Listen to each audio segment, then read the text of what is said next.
Hello and welcome to Y kids कहानी time with Farhan Alam Siddiqui. आज जो कहानी मैं आपको सुनाने जा रहा हूं उसका नाम है पीतल का घड़ा।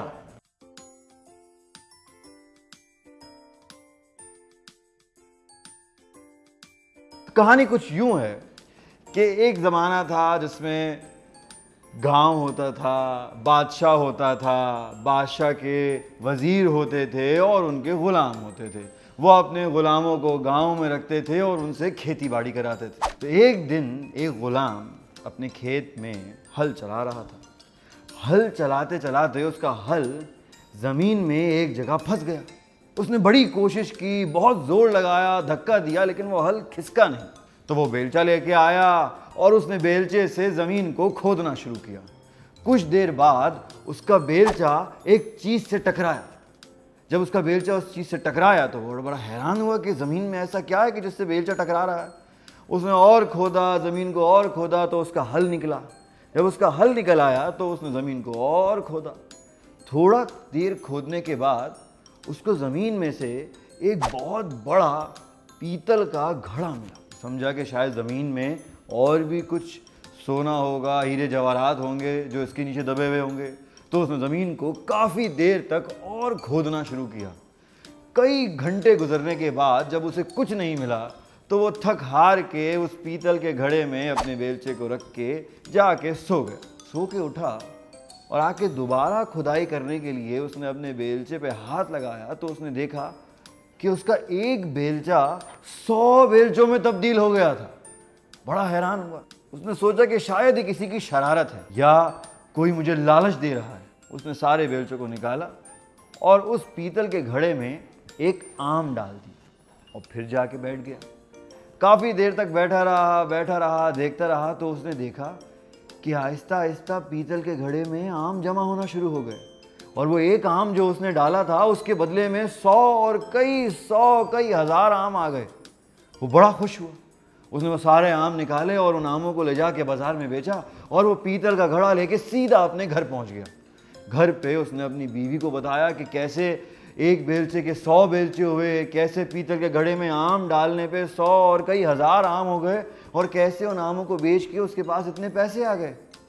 तो उसकी बीवी ने कहा कि भाई ये पीतल का घड़ा हमें किस्मत से मिला है, लेकिन हमने इसका नाजायज़ फ़ायदा नहीं उठाना है। हमें इस पीतल के घड़े को तमाम गांव वालों की मदद के लिए इस्तेमाल करना चाहिए।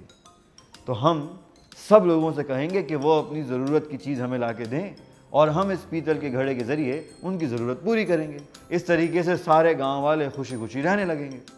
तो उसने यही किया।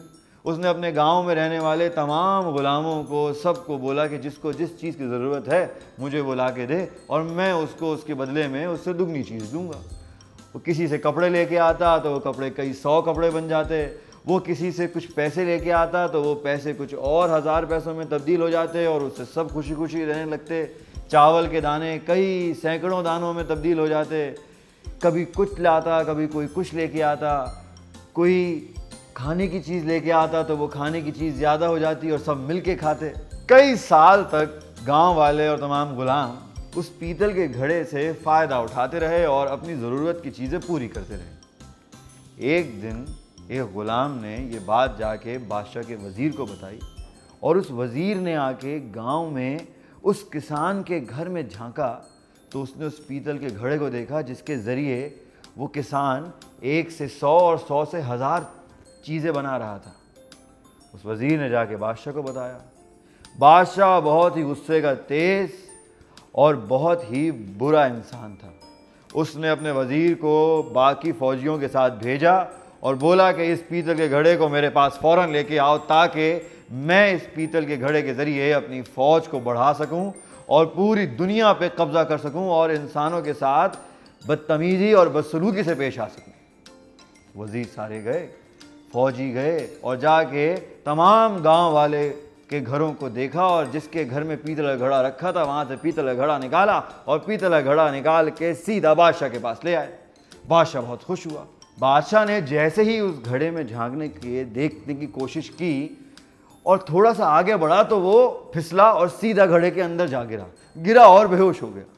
थोड़ी देर बाद जब उसकी आंख खुली और उसने घड़े से बाहर निकल के देखा तो उसने देखा कि उस जैसे कई 100 बादशाह मौजूद हैं जो उसकी कुर्सी पे बैठने के लिए आपस में लड़ रहे हैं।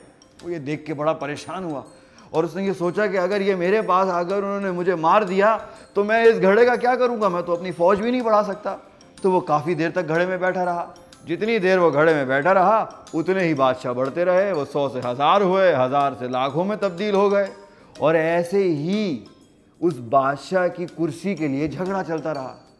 बादशाह चुपके से घड़े से बाहर निकला। जैसे ही बाहर निकला उसी के जैसे एक और बादशाह ने उसे पकड़ा और मार दिया। ऐसे करते करते सारे बादशाहों ने आपस में एक दूसरे को मार दिया और उसी के साथ कुछ बादशाहों ने उस पीतल के घड़े को तोड़ दिया, खराब कर दिया। उसके बाद जब आखिर में वजीर ने पीतल का घड़ा देखा तो उसने देखा कि उस पीतल के घड़े के टुकड़े टुकड़े हुए थे और उस पीतल के घड़े में से कुछ भी नहीं बाहर आ रहा था। उसने उस पीतल के घड़े में चावल के दाने डाल के देखे, आम डाल के देखे, कपड़े डाल के देखे, लेकिन उस पीतल के घड़े ने दोबारा किसी चीज़ को दुगना नहीं किया। गांव वालों का भी नुकसान हुआ और बादशाह को भी अपनी सल्तनत बढ़ाने का मौका नहीं मिला। तो बच्चों, इस कहानी से हमें क्या समझ में आता है? हमें समझ ये आता है कि हमें कुदरत के दिए हुए किसी भी तोहफे को, चाहे वो हमें आँखों की शक्ल में मिले, हाथ की शक्ल में मिले या किसी और चीज़ की शक्ल में मिले, हमें उसे गलत इस्तेमाल नहीं करना चाहिए। हमें उसे ऐसे इस्तेमाल नहीं करना चाहिए कि उससे किसी को नुकसान पहुँचे। हमें हमेशा उसे अच्छी चीज़ के लिए इस्तेमाल करना चाहिए। आप लोगों को भी यही करना चाहिए। अच्छे काम करें, अच्छी लोगों के साथ बैठें और उनकी अच्छी बातों पे अमल करें। और अगर आपको ये कहानी अच्छी लगी है तो वाई किड्स को YouTube पे लाइक करें, शेयर करें और सब्सक्राइब करें। और प्लीज़ कमेंट सेक्शन में हमें ज़रूर बताइए कि आप अगली कहानी कौन सी सुनना चाहते हैं। थैंक यू एंड आदाब।